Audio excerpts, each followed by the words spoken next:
9월 23일 화요일 뉴스를 전해드리겠습니다.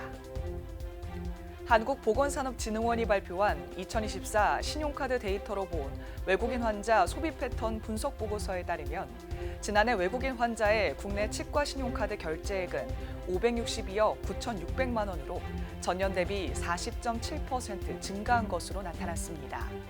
특히 미국 환자는 국내 치과에서 271억 2,600만 원을 지출하고 69,694건의 진료를 이용하며 국가별 최대 소비층으로 부상했습니다.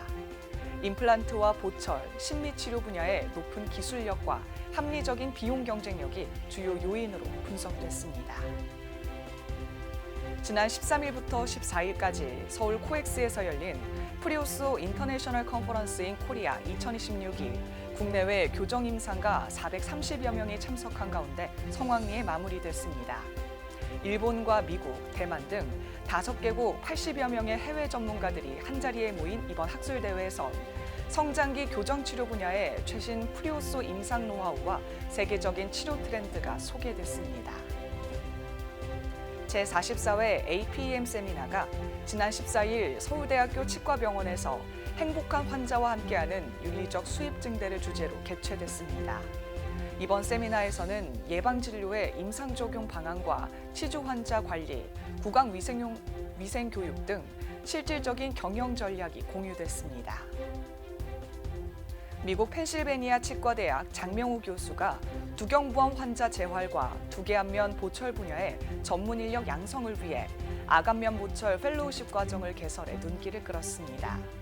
이번 프로그램은 미국 내 7번째 아간면 보철 전문 펠로우십으로 치과 보철과 전문의들에게 1년간 암 재활 교육을 진행합니다. 대한장애인치과학회가 지난 13일 신흥 연수센터에서 장애인 치과 진료 전문가 양성을 위한 심화교육 상반기 과정을 열었습니다.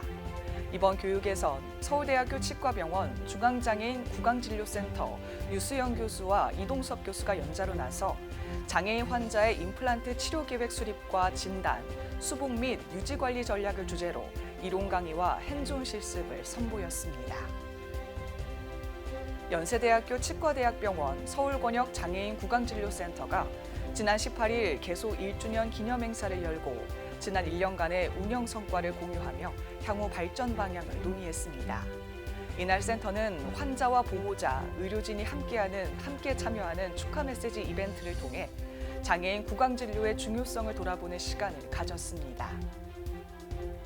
대한치과 감염학회가 지난 21일에 열린 학술대회 기자간담회에서 치과의원에 대한 감염관리 강화를 위해 정부 차원의 지원과 감염관리료 신설이 시급하다고 밝혔습니다. 이날 학회는 치과의원들이 수가 보상 없이 감염관리 비용을 자체 부담하고 있다며 질병관리청의 의원급 감염관리 실태조사 결과를 바탕으로 제도 개선이 필요하다고 강조했습니다. 진주시 보건소가 지난 15일부터 19일까지 어린이 대상 뮤지컬 인형극 충치도깨비 소탕작전을 선보였습니다. 이번 공연은 유치원생을 대상으로 하루 2차례씩 진행됐으며 올바른 칫솔질과 건강한 식습관, 정기 구강검진의 중요성을 흥미롭게 소개했습니다.